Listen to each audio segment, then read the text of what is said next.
नमस्कार सर। हाँ सर साहब भगत जी। क्या शुभ नाम है जी आप जी का?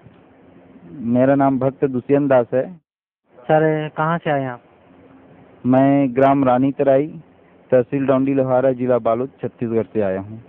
सर क्या काम करते हैं आप? सर मैं अभी पुरुष स्वास्थ्य कार्यकर्ता में ट्रेनिंग किया हूँ और अभी अपने गांव के पास ये है उसमें प्राथमिक चिकित्सा का कार्य करता हूँ। सर परम संत सतगुरु रामपाल जी महाराज की शरण में आने से पहले आप कौन सी भक्ति करते थे? मैं परम सदगुरु रामपाल जी महाराज के शरण में आने से पहले कबीरपंथी दामाखेड़ा से भक्ति लिया था। वहाँ का जो महंत है, मैंने जो गांव में कड़ियार बना के रखते हैं, उनसे मैं गुरु दीक्षा लिया था। तो वहाँ मुझे जो मंत्र दिए थे 5 नाम, तो 5 नाम का जो मंत्र दिए थे, लेकिन उसका जो है कैसे, किस विधि से और किस नियम से कैसे उसका जाप करना है, पालन करना है, इसके बारे में मुझे कोई सटीक जानकारी नहीं दिया था। जिसके कारण से मैं जो है मैंने थोड़ा सोच में था कि वहाँ कबीरपंथी में ये था कि एक मूल संध्या पाठ है जो शाम के समय आरती करते थे, और उसमें प्रथम बार में बोलते हैं कि श्वास श्वास पे नाम ले, बीता श्वास मत खोए, न जाने यह श्वास का आवागमन न है।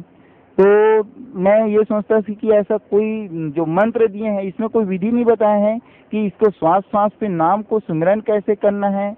और ये बताते हैं कि जो गुरु जी बताते हैं कि सतनाम, सार नाम और सार शब्द, इसके बिना जो है मुक्ति हो ही नहीं सकती है। और आप ये सब चीज़ का जब नियम में मर्यादा में रह के पालन करोगे तभी मुक्ति हो पाएगा। और हमें जो मंत्र दिया है उसमें ना तो कोई नियम है, ना कोई मर्यादा है, ना ये कोई बताया नहीं कि ये सतनाम है कि सार नाम है या सार शब्द है और इसका सुमरन कैसे करना है। तो मैं जब गुरु जी का जो है सत्संग सुना साधना चैनल में, तो मेरे को लगा कि वास्तविक में जो हमें भक्ति मार्ग बताए हैं ये अधूरा है और तत्व ज्ञान से जो है रहित है। तो मैं गुरु जी के शरण में आया और यहाँ से नाम दीक्षा लिया हूँ। सर जब आप बता रहे थे दामाखेड़ा से आप नाम उपदेश लेके भक्ति करते थे, तो क्या भक्ति देते थे, क्या मंत्र जाप करने के लिए देते थे वो आपको? दामाखेड़ा वाले जो है 5 नाम देते थे। आदि नाम, अजर नाम, पताली शब्द, सिंधु नाम, यही नाम हंस को काम, पकड़ो कुंजी, खोलो कपाट, पांजी चढ़ी मुल्की घाट, धर्मभूत का बांधव गोला, धर्मदास अजय मुख बोला, 5 नाम यह प्रमाण, जो हंसा को ले सतलोक समान। ये नाम जो देते थे दामाखेड़ा वाले, तो मैं जो है अपने महंत जी से जाके पूछा हूँ कि महंत जी इसमें जो है बताते हैं कि ओहम सोहम तत्व विचारा बंख नाल में किया समारा, मन को मार गगन चढ़ जाए, मान सरोवर बैठ नहाए, ये मूल संध्या पाठ में जो बोलते हैं, तो इसका अर्थ क्या है? तो वहाँ हमारी जो महंत जी बताए कि भाई ये जो है ओहम है, ये सोहम है। तो मैं बोला कि भाई इंगला पिंगला सुषमा नाड़ी कहते हैं, तो ये इंगला पिंगला सुषमा नाड़ी क्या हुआ? तो फिर बोलते हैं ये इंगला है, ये पिंगला है, ये सुषमा नाड़ी है। तो मैं बोला कि वही ओहम, वही सोहम, वही इंगला, वही पिंगला, ऐसा तो हो ही नहीं सकता। तो फिर मैं थोड़ा सा ये हो गया। फिर मैं बोला कि यहाँ दामाखेड़ा पंथी में जो है चौका आरती बनाने का जो प्रथा है कि चौका आरती हर कार्यक्रम में जाए, वो सठी का कार्यक्रम हो, चाहे विवाह का कार्यक्रम हो, चाहे मन्नी का कार्यक्रम हो, उसमें चौका आरती वगैरह बनवाते थे। तो मैंने बोला कि मूल संध्या पाठ में लिखा है कि घट का चौका कर उजियारा, हित का संपुट कर ले मूला, यह नैनन साहेब को चूला, अहंकार अभिमान विडारा, घट का चौका कर उजियारा। तो इसमें घट का चौका लिखा है, ना कि घर का चौका। और यहाँ तो है घर का चौका करते हैं, लेकिन घट में जो अवगुण रूपी जो अंधकार है वो तो जस का तस है। इसके बारे में तो कुछ सही ढंग से ज्ञान मिल नहीं रहा है। तो मैं थोड़ा सा बहुत अपने आप में महसूस करने लगा कि मेरे को सही ज्ञान नहीं मिल रहा है और जो भक्ति नहीं मिल रहा है, तो मेरा उद्धार कैसे होगा, मुझे मुक्ति कैसे मिलेगा? मैं अपने आप में जो है थोड़ा तड़पने लगा। तो फिर गुरु जी के शरण में आया हूँ। सर परम संत सतगुरु रामपाल जी महाराज की शरण में आप कैसे आए? मैं परम संत सदगुरु जी रामपाल जी महाराज के शरण में साधना चैनल में गुरु जी का सत्संग सुना हूँ। और एक दिन मैं अपने फूफा जी के गांव अरमरी कला गया था, तो वहाँ फूफा जी जो है बताया कि एक पम्पलेट दिया सदगुरु जी का, और ज्ञान गंगा की पुस्तक दिया और बोले कि आप साधना चैनल में 7:55 को जो है कार्यक्रम देता है गुरु जी का, वो आप कार्यक्रम सुनिए। तो मैं सुना और अपने माँ और बाबूजी को भी बताया कि कबीर परमेश्वर का जो सत्संग का कार्यक्रम साधना चैनल में देता है, तो उन लोग भी सुने। तो फिर मेरे माँ बाबूजी बोलते हैं कि 2-4 महीना सुनने के बाद कि हम लोगों को बड़वाला जाना है, सत्संग में गुरु जी से दीक्षा लेना है। तो मैं सोचा कि अब मेरा माँ बाबूजी पढ़ा लिखा भी नहीं है, उतना दूर दिल्ली से आगे हरियाणा में बड़वाला कहाँ पे है, अकेले कैसे जाएंगे, भटक जाएंगे। तो मैं अपने माँ बाबूजी से बोला कि एक काम करता हूँ कि मैं भी आप लोगों के साथ चलता हूँ। तो फिर मैं अपने भगतमती जी के भी बोला हूँ कि हम लोग सब एक साथ बड़वाला जाएंगे और सदगुरु रामपाल जी महाराज के पास दीक्षा लेंगे। तो मेरा भगतमती जी जो है अपनी मेरा भाई बहू यानी अपने उसकी देवरानी जी को भी बोली, तो उन लोग भी तैयार हो गए। तो हम लोग सब आए यहाँ और सदगुरु के शरण में आके जो है नाम दीक्षा लिए हैं। सर, परम श्री सतगुरु रामपाल जी महाराज से नाम उपदेश लेने के बाद आपको क्या लाभ मिला? परम सदगुरु रामपाल जी महाराज जी से नाम दीक्षा लेने के बाद मुझे सबसे प्रथम लाभ तो ये हुआ कि मेरा जो ज्ञान का जो है दरवाजा खुल गया, क्योंकि आज तक मैं जो है अंधेरे में भटक रहा था। दूसरा चीज मैंने अनुभव किया है कि आज तक हम जो भक्ति मार्ग कर रहे थे इससे कोई खास लाभ नहीं मिल रहा था। जो रूढ़िवादी और रीति रिवाज से जो भक्ति कर रहे थे वही चल रहा था। अभी लेटेस्ट की घटना है, इसी सितंबर की बात है, 4 सितंबर को मेरे को 10-15 दिन पहले जो है मेरा जो दस्त है उसमें जो है ब्लड जा रहा था। मैं सोच रहा था कि ये क्या है। तब मैं क्योंकि चिकित्सा विभाग से ही जुड़ा हूँ, तो पहले ब्लीडिंग बंद करने के लिए जो है दवाई वगैरह लेके देखा, उसके बावजूद भी ब्लीडिंग बंद नहीं हो रहा था। तो फिर मैं शहीद हॉस्पिटल है दिल्ली राजरम में, वहाँ जाके डॉक्टर तिवारी सर से चेक कराया। तो तिवारी सर ये बताया कि आपको जो है टाइल्स वगैरह प्रॉब्लम तो नहीं है, लेकिन अंदर से ब्लीडिंग हो रहा है। उस बीमारी का नाम बताया, प्रोक्टोस्कोपिक में चेक करने के बाद हेमोराइड का प्रॉब्लम है और ये जो है ऑपरेशन से ही ठीक हो सकता है। तो मैं वहाँ से फिर वापस आ गया कि तैयारी में 1-2 दिन के बाद आऊँगा, फिर ऑपरेशन करवाऊँगा।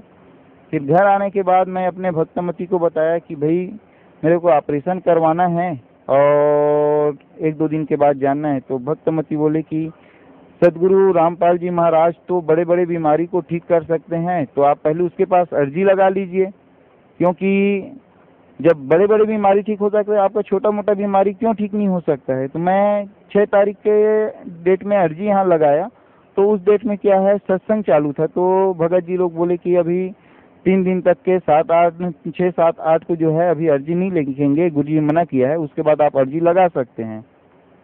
फिर मैं ये सोचा कि मेरा जो है ब्लीडिंग बढ़ रहा है, ज़्यादा ब्लीडिंग बढ़ जाएगा तो तकलीफ हो जाएगा। तो मैं ये सोच के जो है ऑपरेशन करवाने के लिए हॉस्पिटल चला गया।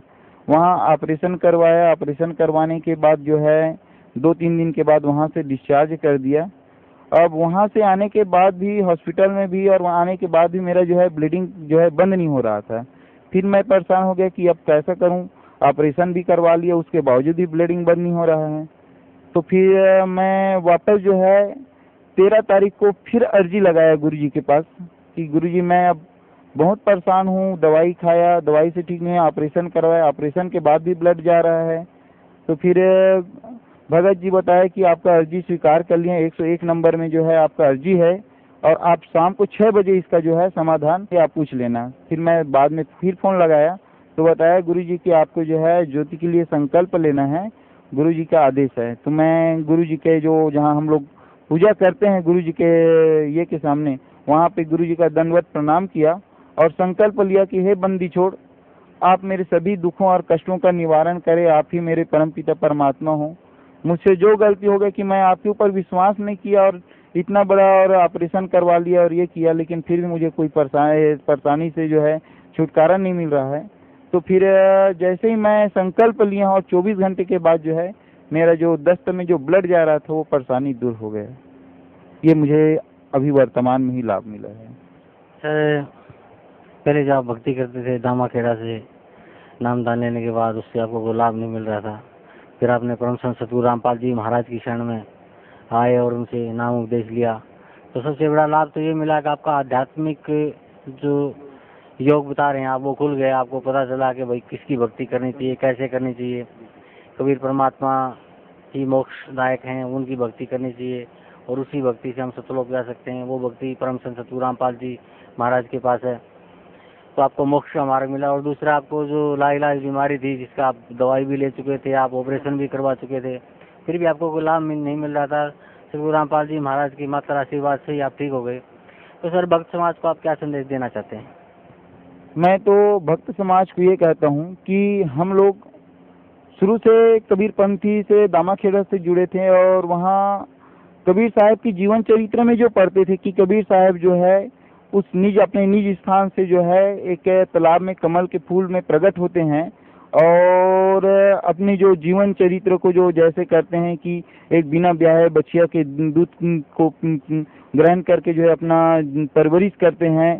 तो ये जो है कबीर सागर में तो ये चीज उसका कबीर परमेश्वर का तो जीवन चरित्र लिखा है, लेकिन आज तक हमारे पंथ में के कबीर पंथ के कोई अन्य धर्म गुरु जो है इस बात को जो है वेदों के द्वारा जो है प्रमाणित करके नहीं बताया है। जो वेदों में कई वर्षों पहले जो है रूबारूब लिखा है कि वो परमात्मा जो है तीव्र वेग से बिजली के समान आते हैं और एक कमल के फूल पुष्प में पानी में जो है प्रकट होते हैं और बिना ब्याहे बच्चिया के द्वारा जो है अपने दूध का ग्रहण करके अपने जीवन परवरिश करते हैं। तो ये तत्व ज्ञान जो वेदों में छिपा है, इसको सदगुरु रामपाल जी महाराज के अलावा आज तक कोई संत कोई गुरु जो है नहीं बता पाया है। तो मैं भक्त समाज को ये कहना चाहता हूँ कि ये पूरे 21 ब्रह्मांड में बंदी छोड़ सदगुरु रामपाल जी महाराज के अलावा आज किसी के पास तत्व ज्ञान नहीं है, क्योंकि आज हम जो है अपने ही वेदों को जो है सही ढंग से झांक नहीं रहे हैं, सही ढंग से ग्रहण नहीं कर रहे हैं, अध्ययन नहीं कर रहे हैं, बल्कि सभी धर्म गुरुओं की जो मनमुखी रूप से लोक वेद जो बताए उसको जो है सुन रहे हैं। जबकि हमारे श्रीमद् भगवद गीता में अध्याय नंबर 15 के श्लोक नंबर 1 में इसमें से 4 में स्पष्ट लिखे कि संसार रूपी वृक्ष में जो है ऊपर की ओर जड़ और नीचे की ओर जो शाखा है, इसको जो है जड़ से लेकर शाखा और पूरे पत्ते तक जो सही सही उसके पार्ट को बता देगा, वही तत्वदर्शी संत है। और ऐसा आज तक हमें कोई संत जो है ऐसा मार्ग ऐसा ज्ञान कोई नहीं बताया। तो मैं सभी भक्त समाज से सादर हाथ जोड़ के विनम्र करके निवेदन करता हूँ कि वो जो है बड़वाला आश्रम आए और बंदी छोड़ सदगुरु रामपाल जी महाराज जी से दीक्षा लेकर अपना जो है मोक्ष करे और अपना ये जन्म मरण के जो असाध्य रोग है इससे जो है छुटकारा पाए। सर, पहले आप दामाखेड़ा से जुड़े हुए थे और एक बहुत बड़ी विडम्बना और बहुत बड़ा एक मैं समझता हूँ बहुत बड़ा दुख का कारण है कि इसी समाज में नकली कबीर पंथ भी फैला हुआ है और उनमें सबसे अहम भूमिका दामाखेड़ा वालों ने निभाई है। तो वहीं से आप जुड़े हुए थे, तो सर फिर आपने वहाँ से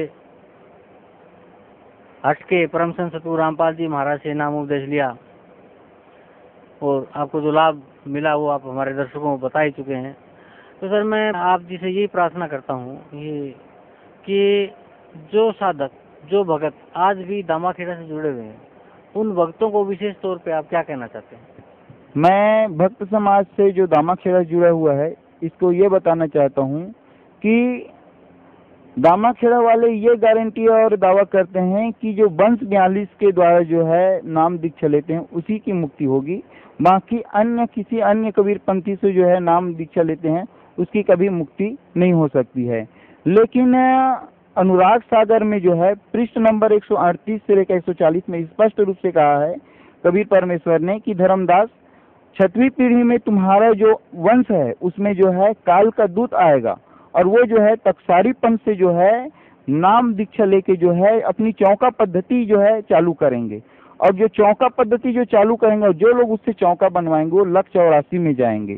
क्योंकि दामाखेड़ा वाले ये कहते हैं कि जो नाम मंत्र धर्मदास साहब को कबीर परमेश्वर में दिया है वही मंत्र जो है आज हम अपने भक्त को देते हैं, लेकिन कबीर परमेश्वर जो है धर्मदास साहब को बार बार बोले हैं कि धर्मदास मोहे लाख दुहाई सार शब्द बाहर न जाए, सार शब्द बाहर पढ़ी तो बिचली पीढ़ी हंस नहीं तरही। तो इसमें धर्मदास साहब को इसलिए बताए हैं कि सार शब्द को अगर बाहर आज अगर भेद को खोल देंगे तो काल के दूत जो है बैठे हैं वो जो है इस पंथ को जो है पूरा भक्त समाज को, पूरा जीव को जो है भरमा के रख देंगे और उसको काल के मुंह में जो है ले जाएंगे।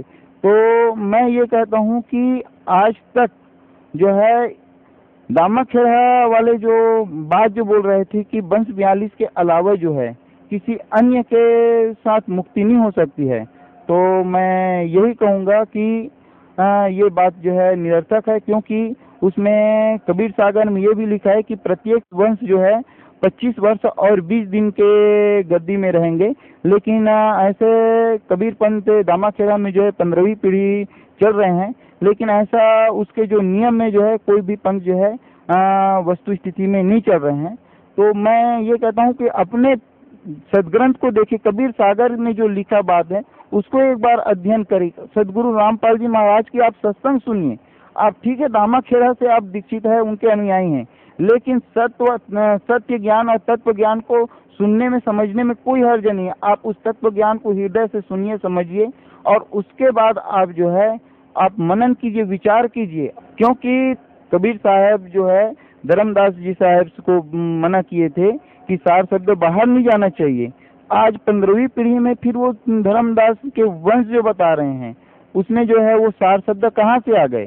तो ये जो है सार शब्द आया नहीं है, बल्कि ये मनमुखी रूप से जो है भक्त समाज को भ्रमित कर रहे हैं कि, और वहाँ जो दामाखेड़ा पंथ में जो महंत परंपरा जो चल रहे हैं, करिहार परंपरा, तो वहाँ जो है बाकी अन्य परंपरा में सिर्फ चौका आरती करके अपना जो जीविकापार्जन की जो पद्धति कर रहे हैं वही कर रहे हैं, बाकी वास्तविक ज्ञान और वास्तविक नाम नहीं है। मैं भक्त समाज को सादर अनुरोध करता हूँ कि जो भक्ति कबीर परमेश्वर ने धर्मदास जी महाराज साहब को दिया था, वही नाम वही मंत्र आज बंदी छोड़ सदगुरु रामपाल जी महाराज सतलोक आश्रम बड़वाला में आज भक्त समाज को दे रहे हैं। और ये ऐसा मंत्र है जिससे जो है हमें मुक्ति मिल सकता है। तो मैं भक्त समाज से अनुरोध करता हूँ कि वो बड़वाला में आए और अपना मुक्ति करवाएं। जी धन्यवाद आपका, बहुत बहुत।